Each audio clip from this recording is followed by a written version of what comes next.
Urug'ning daraq aylanish jarayonini siz tasavvur qila olasiz. Buni tasavvur qilmoq intayin qiyin. Biroq urug'ning daraq aylanishi bir haqiqat. Undaqda urug'ning daraq aylanishi qanday jarayonlarni o'ziga oldi? Urug' avval munbat bo'lgan yerga terilish kerak. Ondan u lozim bo'lgan suv, kun nuri va boshqa mineral moddalar uning qarab tortilish boshlaydi. Bu yerda urug'ning hargizmi qandaqdir suv va kun nurini izlashning hojati yo'q. Faqat urug' yaxshi bo'lgan tuproqqa terilib, savirlik bilan saqlasam, boshqa mineral moddalar, suv va quyosh nuri qatorliqlar uning qarab tortilish boshlaydi. Bu misolda urug'ning eng chong harakati munbat yerga terilish va u yerda savirlik bilan saqlashdir. Albatta, urug' terilsa daraxt aylanib ketishi noto'g'ri. Biroq urug' terilmasa muqarrar daraxt bo'lmaydi. Demak, insonning tasavvuri va yovvoyi orzusi dal mushundoq urug' o'xshaydi.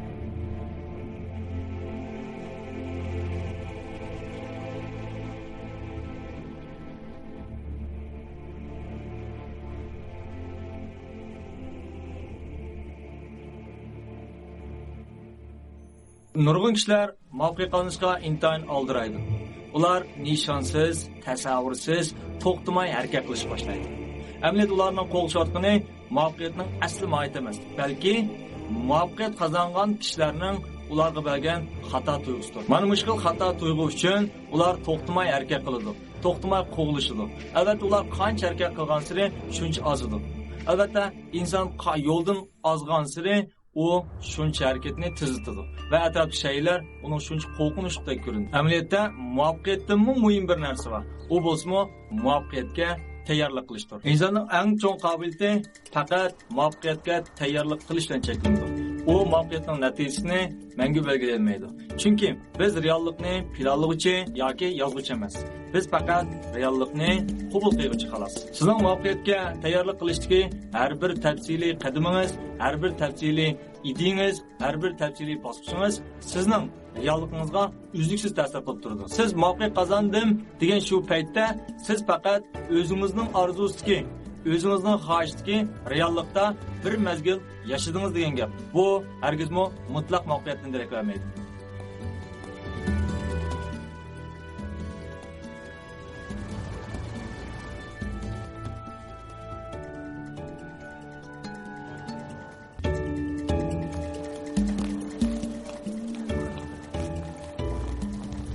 Bo'lsa, muvaffaqiyat tayyorlik qilishni bunda 3 bosqich bo'lamiz.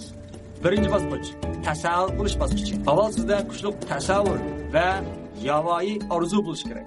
Esingizda bo'lsin, bu xil yovvoyi orzu faqat sizning shaxsiy orzusingiz bo'lishi kerak. Siz qalbingizning eng cho'nqur qatlamidagi o'sha orzuni qidirib tepishingiz kerak. Bu jarayonda siz boshlarning orzusi va boshlarning muvaffaqiyatidan yuqumlanmasligingiz kerak. Chunki esingiz bo'lsin, siz bu dunyodagi intayin o'zi xos bo'lgan bir individual. Dunyodagi barliq odamlarni yiqqan taqdirdimi sizga vakillik qilolmaydi. Demak, siz bu xil yovvoyi orzuni cho'qim qilishga jur'at qila olishingiz kerak. Ikkinchi, sizning qilgan tasavvuringiz, sizning qilgan orzungiz intayin tafsiliy bo'lishi kerak. Qilgan tasavvuringiz, qilgan orzungiz qancha kuchli, qancha tafsiliy bo'lsa, koinot buningga shuncha kuchli, shuncha tafsiliy inkas bildiradi. Agar sizning qilgan orzungiz qancha g'uva, qancha mujmal bo'lsa, koinot buning qanday inkas bildirishini bilmaydi-da, sizni bosqichda. Yana bir qatam eskartib qo'yay, orzu tasavvuringiz intayin tafsiliy bo'lishi kerak. Onundan boshqa, sizning qilgan tasavvuringiz va orzungiz kundagidek takrorlanib turishi kerak. Sizning orzu tasavvuringiz har kun degidek takrorlanib turishi, qaytalanib turishi, qalbingizni qoplab turishi, hatto sizni bearam qilib turishi kerak. Mayli siz qanday o'rinda, qanday vaqtda bo'lishingizdan qat'iy nazar, bu orzu tasavvuri doim siz bilan birga turishi kerak. Nurg'un odamlar muvaffaqiyat qozonish uchun nurg'ulg'an sharoit zarur deb qaraydi. Şuna bular to'xtamay turmushdagi ba'zi masalalarni hal qilib bo'lgandan keyin yoki bo'lmasa sharoitini mukammallashtirib bo'lgandan keyin ondan men muvaffaqiyat qozonishga boshlayman deb o'ylaydi. Amaliyotda bu xil sharoitlarning hammasi faqat bahona bo'lib chiqadi. Chunki bir insonning mukammallikka intilishi uning eng chong mukammalsizligidir. Oldida biz o'tirib qo'ygan kuchli tasavvur va yovvoyi orzu dal sizning muvaffaqiyat qozonishingizga tunji kapital hisoblanadi. Tasavvur orzusidan iborat bu kapital muvaffaqiyat qozonishni o'ylaydigan har bir odam chiqara oladigan va o'zi bor bo'lgan eng oddiy sharoitdir.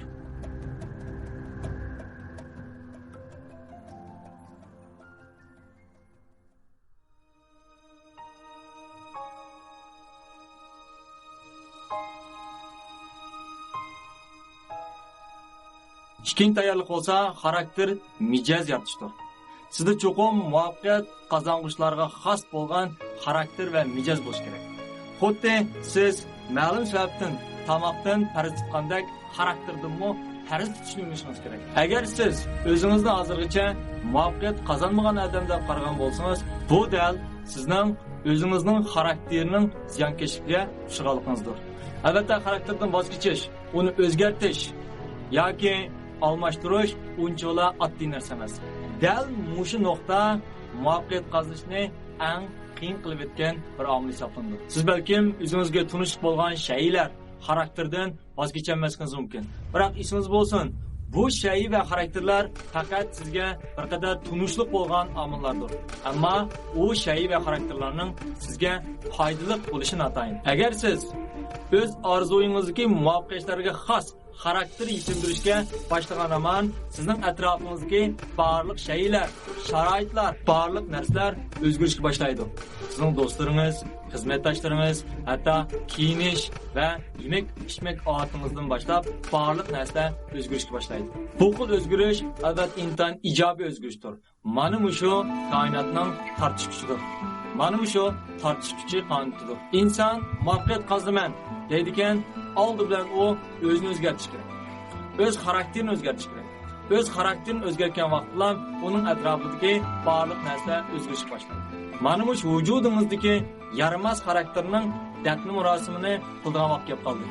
Birinchilar muvaffaqiyat qozongandan keyin ondan inson xushal bo'ladi va kulalaydi deb qaraydi. Amaliyotda buning aksidir.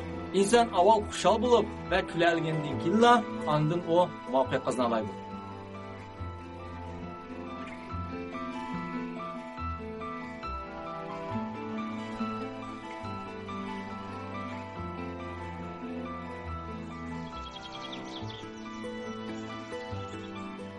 Albatta, orzu tasavvuri chuqur, belgilik, yo'nalishlik harakat bilan birga kelish kerak. Xuddi kompyuterda biz nurg'un programmalarni bir bo'lgandan keyin eng oxiri buyruq, ya'ni enter knopkasini bosganga o'xshash, biz tasavvur orzusini qilib bo'lgandan keyin chuqur, belgilik harakat qo'llanishimiz kerak. Harakat nimalarni o'ziga oldi? Harakat uzluksiz tirishishni, jafoga chidash va bilim egallashni o'z ichiga. Albatta, bugungi masalalarni tungungi bilimlar bilan hal qilolmaydi. Xushqandak taraqqiyotgan bu jamiyatda siz muvaffaqiyat qozonmoqchi bo'lgansiz, siz har kunlik bilim va uchurlardan xabardor bo'lib turishingiz. Kitob o'qish dunyodagi eng dono mablag' sarflash. Chunki bir kitobni bir yozuvchi oz deganda 10-20 yillik tajriba va bilimlarni to'plash orqali yozdi. Agar siz uni bir shikoyatda o'qib bo'la olsangiz, bu to'limi zo'r mo'l usul hisoblanadi. Qiyinchilikdan qo'rqmaslik, jafoga chidash degandim. Biz jafoga chidashga mundaq ta'bir beramiz. Ya'ni jafoga chidash deganimiz qarmoqqa hal qilg'ili bo'lmaydigan, qarmoqqa yengil bo'lmaydigan qiyinchiliklarni yengishni ko'rsatadi. Albatta, harakat jarayoni siz nurg'ulgan o'ngishliq kelishmaslik uchraysiz. Biroq bu kelishmaslik va o'ngishsizliklar dal sizning harakatingizning natijasidir. Agar harakat bo'lmasa, siz o'ngishsizlik va kelishmaslikka erisha olmaysiz.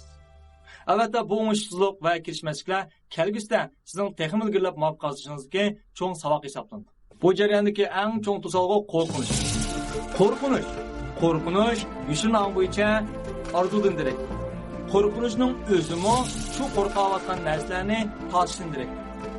Albatta, o'ngishsizlik, kelishmaslik, kichik mag'lubiyatlar hech qancha qo'rqinish emas. Eng qo'rqinchli mana shu mag'lubiyatlardan mag'lub bo'lib ketishdir.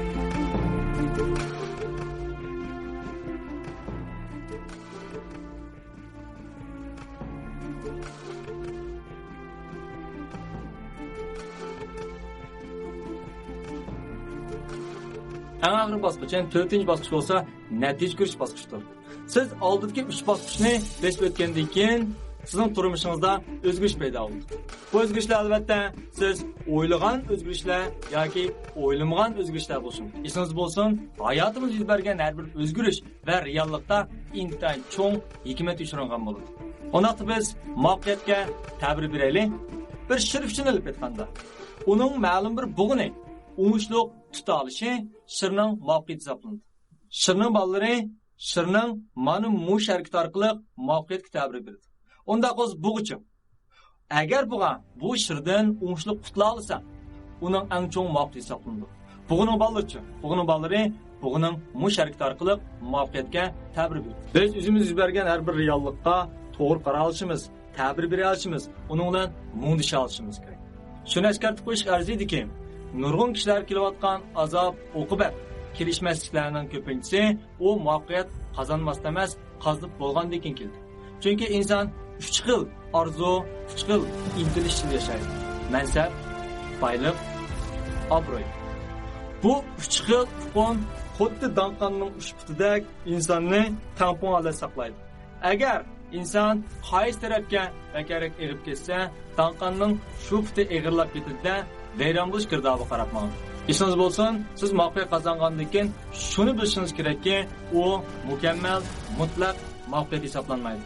Chunki sizning har bir qatimliq muvaffaqiyatingiz yana bir yangi tasavvurni, yana bir kuchli bo'lgan yavoyi orzuni keltirib chiqaradi. Bu 4 xil jarayon yana qaytishib boshlaydi. Reallik dunyodagi intayin mukammal asar.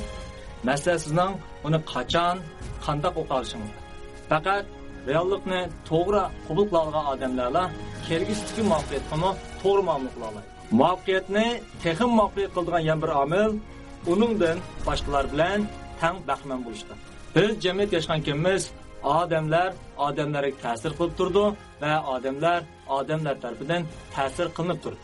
Agar siz o'z muvaffaqiyatingizni boshqalar bilan o'rtoqlashsangiz, boshqalarni o'z muvaffaqiyatingiz orqali yuqumlantira olsangiz, mana bu mukammallikning cheksizlanishidir.